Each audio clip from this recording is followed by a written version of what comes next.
Rétro Hebdo.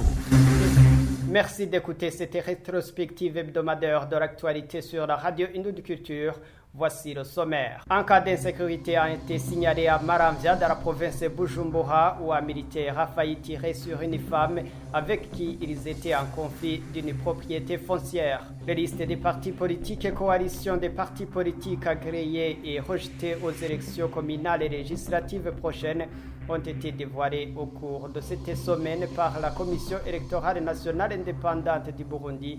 Ceux qui ont été rejetés ont interjeté l'appel et dénoncé des irrégularités dans l'interprétation de la loi, mais la CENI se défend. 2 semaines après, le jeudi de cette semaine a marqué la clôture de la vente des maïs et du stock de la Nagessa pour les habitants non commerçants. Le bilan est jugé positif par les partis. 2 ans après, des théiculteurs de Muruta et Kabarori dans la province de Kayanza ont reçu leurs primes au cours de cette semaine. Voici pour les grands titres. Bienvenue dans cette édition. Rétro Hebdo. Rebonjour et bienvenue dans les détails de cette édition. Des habitants de différentes localités de la zone Maramvya, commune Mutimbuzi de la province de Bujumbura, s'inquiètent de la gravité des conflits fonciers qui s'observent dans cette localité. Il parle d'un cas d'un officier de l'armée burundaise qui a tiré à balles réelles une femme avec qui ils étaient en conflit sur la colline Boussinde de la zone Maramvya, un conflit de propriété foncière. Les détails avec Odilo Ngejiman.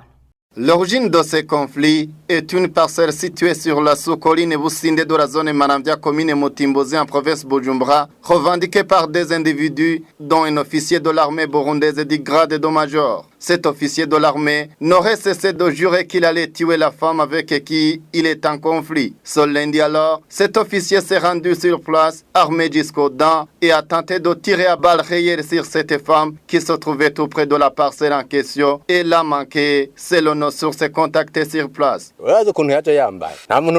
Il était armé jusqu'aux dents et personne n'a osé l'arrêter. Peut-être qu'il était venu avec toutes les armes qui lui appartiennent. Il s'était préparé pour balayer ce qui serait obstacle pour lui. Je pense qu'il s'est bien préparé depuis son ménage, qu'il va tirer sur celui qui serait dans son chemin. Suite à cette situation, des habitants craignent le pire, alors que les conflits fonciers continuent à s'aggraver par des menaces physiques déjà, qui abusent de leur pouvoir pour s'arroger le droit de spolier des parcelles. Ce que j'ai constaté, c'est que les simples citoyens n'auraient rien à dire. Quand un habitant revendique son droit, on lui répond qu'il n'est rien devant soi. Ces habitants de la sous-colline Boussinde plaident pour l'intervention des autorités compétentes pour éviter des dégâts humains. Je crois que ces conflits fonciers emportent des vies humaines. Il y aurait des gens qui disent être habitués à tuer. Il faut que les autorités compétentes interviennent pour la meilleure solution. Aline Nionizigiye, l'une des autorités locales, confirme la problématique de gestion de parcelles qui s'observe dans cette localité, dont l'appartenance est réclamée par plus d'une personne et appelle aux autorités hiérarchiques à trouver rapidement solution à ces conflits. La population n'est pas tranquille suite à ces parcelles revendiquées par plus d'une personne. Il y avait un comité qui était mis en place pour recenser ces parcelles. Néanmoins, il s'observe 2 ou plus d'une personne qui ont des documents sur une même parcelle. Ce que je demande à mes supérieurs est de rendre justice pour tous sans aucune distinction. Les activités de construction sur les parcelles litigieuses ont été suspendues vers les années 2017 pour reprendre peu après pendant les meetings préélectoraux de 2020 et puis ont été suspendues de nouveau après les élections. La Commission électorale nationale indépendante du Burundi reconnaît une sélection très stricte des candidats aux prochaines échéances électorales après les inquiétudes soulevées à la publication des dossiers des candidatures reçues. Le président de la Commission électorale nationale indépendante porte après à mettre en application les décisions de la Cour constitutionnelle. Dans un point de presse animé le vendredi de la semaine en cours, le président de la Commission électorale nationale indépendante a affirmé que cette commission respectera la décision de la Cour constitutionnelle. Le point avec Roselyne Mounezero. Parmi les partis politiques qui ont déposé leur dossier pour se faire élire dans l'élection des conseillers communaux et celle des députés, 2 partis politiques ont été autorisés, d'autres rejetés, dont la coalition des partis Frodebo, FDS Sangira, CNDD Kodebo Abahidi. Le président de la CENI, Prosper Naogwamie, explique le rejet de liste de ces partis politiques en général et de la coalition au Burundi Bwabo en particulier. Un appel a été fait à la CENI pour l'élection communale. La décision en appel a déjà été rendue et pour certains partis, la décision a été favorable selon la CENI. Et pour la sélection des députés, un appel a été fait depuis le 4 janvier. Pour ceux qui se sont sentis lésés devant la Cour constitutionnelle, l'arrêt de la Cour est attendu le 11 janvier. Pour Prosper Naogwamie, la CENI se pliera à l'arrêt de la Cour. La CENI avance des raisons multiples de la faible participation des partis politiques dans ces élections où 2 partis sur 36 agréés se fera élire dans les communales et les législatives. Pour l'image que l'opinion peut se faire de la non-inclusivité de l'élection prochaine à cause de la faible participation des partis politiques, le président de la CENI, Prosper Naogwamie, dit plutôt que c'est de la justice faite. L'arrêt de la Cour constitutionnelle est attendu le 11 janvier et les listes définitives de la CENI pour l'élection communale et législative est attendue le 13 janvier. Face à cela, le parti CNL, un des compétiteurs dont les dossiers de candidature n'ont pas été approuvés par la Commission nationale électorale indépendante, se dit confiant que la Cour constitutionnelle aura à statuer sur les cas de plainte déposés d'une manière impartiale. Le porte-parole de cette formation politique, Terence Manirambona, salue quand même le respect de la Constitution à la phase en cours. Nous avons été notifiés par la CENI que les listes électorales aux législatives de juin 2025 déposées par le parti CNL ont été rejetées pour motif que l'article 108 du code électoral dans son alinéa premier, je pense, n'a pas été respecté, n'est pas conforme à cet article. Au niveau du parti CNL, nous avons déposé une liste qui comporte des candidats d'ethnies différentes, mais aussi de genres différents. Alors, depuis le 2 janvier 2025, hier, nous avons déposé le recours à la Cour constitutionnelle et nous attendons la décision ou l'arrêté qui sera prononcé par la Cour constitutionnelle. C'est un organe de l'État qui, peut-être dans ses missions, quand même, c'est le respect de la Constitution. Nous pensons que cette Cour aura à statuer à ce que quand même le parti CNL puisse participer parce que le parti est une deuxième force politique selon les résultats qui ont été proclamés par la CENI en 2020. Un parti politique qui est représenté au Parlement, qui est représenté au niveau de tous les conseils communaux. Quand même, c'est une force politique qu'il ne faut pas négliger dans le pays. Et nous pensons que la décision de la Cour constitutionnelle peut-être permettra à ce que le parti CNL continue sa course électorale. Page commerce à présent, ce jeudi marqué la dernière journée de la vente des maïs stockés par l'Agence nationale de gestion de stocks et stratégiques alimentaires ANAGESA envers les habitants non commerçants à travers tout le pays. Là où nos reporters ont pu se rendre dans certains endroits, quelques personnes venaient acheter ce produit, même si d'autres lieux de vente étaient fermés depuis le matin. Des responsables de vente de maïs stockés par l'ANAGESA se disent satisfaits par le déroulé de la vente de ce stock. Olivier Cuisera, les détails. Lors de la clôture de vente de maïs collecté par l'Agence nationale de gestion des stocks de sécurité alimentaire, la place est réservée pour le stock de ce produit en zone Makam de la province Makam était ferme. Nous avons cherché le représentant de la NAGESA de la même zone pour donner plus de lumière, mais après cette province, nous sommes rendus à Muying, plus précisément à l'endroit où le stock de sécurité alimentaire était ouvert. Étant sur place, nous avons constaté une seule femme qui venait pour s'approvisionner la récolte de maïs. Cette femme a dit qu'il s'est observé des irrégularités en matière d'achat de maïs. François Ndalishikanye, vendeur de maïs en zone Moying, apprécie positivement la vente de ce produit. Ndalishikanye revient sur la quantité de maïs écoulée par jour. Même si le communiqué du ministère de l'Agriculture dit que la population a droit de s'approvisionner 25 kilos seulement, François Ndalishikanye fait savoir qu'il y a ceux qui ont acheté capacité plus de 25 kg. Ça fait 2 semaines que la population s'approvisionne les maïs collectés par Anagissa. Après cette catégorie, d'autres qui ont fait la demande seront servis à ces récoltes de maïs estimées à 71 tonnes. Des théiculteurs des communes Kabarori et Muruta de la province de Kayanza se réjouissent que le gouvernement a débloqué les reprimes des années 2022 et 2023.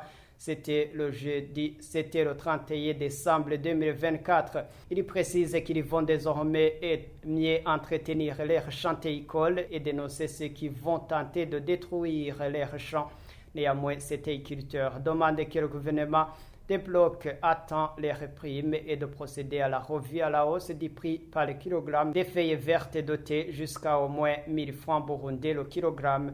Depuis Kayanza, Jana Himana, correspondance. Ces théiculteurs des communes Muruta et Kabarore trouvés dans la mi-journée de ce mardi à l'usine du thé de Rwegura ont fait savoir qu'ils se réjouissent de ce que le gouvernement ait débloqué leurs primes des années 2022 et 2023. Chongara Isidoni et Ndouaï Diomed sont de ces théiculteurs originaires de la colline Mfunda en commune Muruta. Ils ont précisé qu'ils vont désormais entretenir davantage cette culture, surtout qu'elle est utile pour leur famille et qu'elle le sera également pour leur descendance. Sur ce, ils ont indiqué qu'ils vont de surcroît dénoncer sans complaisance tous ceux qui vont tenter encore une fois de détruire leur champ théicole. À cet effet, ils demandent en contrepartie au gouvernement de débloquer à temps l'argent des feuilles vertes vendues à l'usine et de procéder aussi à la revue à la hausse du prix par kilo de feuilles vertes, tel que promis jeudi de la semaine passée par le ministre Dodico Prosper ayant en charge le secteur agro-pastoral dans ses attributions. C'était lors d'une visite effectuée en commune Kabarore pour s'entretenir avec la population. Les primes ainsi perçues pour la première tranche par ces théiculteurs s'élèvent à 797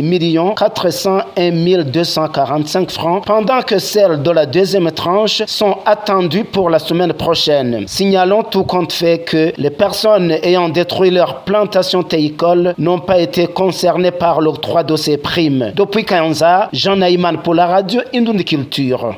Page agriculture à présent, des agriculteurs de la province de Muyinga se lamentent suite au retard de la distribution des intrants. Ils font savoir surtout que les intrants Fomito Tahazan n'ont pas jusqu'à présent été disponibles alors que les champs de maïs sont au stade de germination. Il plaide pour la résolution de cette situation. Même préoccupation chez les agriculteurs de la province de Ruigi, ils n'ont pas encore été servis en fumier Fomito Tahaza alors que les cultures de maïs atteignent le stade de germination également. Ils craignent la perte de la production. La correspondance de Pantaleo Nakartiman. Selon des grognes des producteurs de localité de la province de Ruigi, la distribution des engrais chimiques pour cette saison culturelle de 2025 a été ponctuée par le retard ou le manque créé des intrants. Berkimas Namahungiro, multiplicateur privé de semences de maïs à Kinyinya, révèle qu'il ne comptait pas souffrir des manques d'intrants de type Totahaza, alors que par son état de multiplicateur de semences, il comptait faire un suivi régulier afin d'assainir les variétés de semences qui seront utiles aux simples agriculteurs. Sur 425 kg de type Totahaza de sa commande, il n'a reçu que 300 kg. À côté de lui, Christophe Nyabenda de la commune Bguero affirme avoir reçu 12 kg seulement au lieu de 50 kg de type Totahaza qui était de sa commande. Ce manque à combler s'est également doublé du retard des intrants qui a affecté négativement les planifications de ces simples producteurs. Ce producteur demande à l'usine de fertilisants organominéraux Industries FOMI de liquider d'abord les commandes de la saison culturelle A avant de procéder à la perception des avances comme c'est déjà officialisé, qu'elle procédera ce lundi le 6 janvier 2025. Quant au gouvernement, il plaide qu'il y ait l'objectivité dans l'octroi du marché, selon leur dire.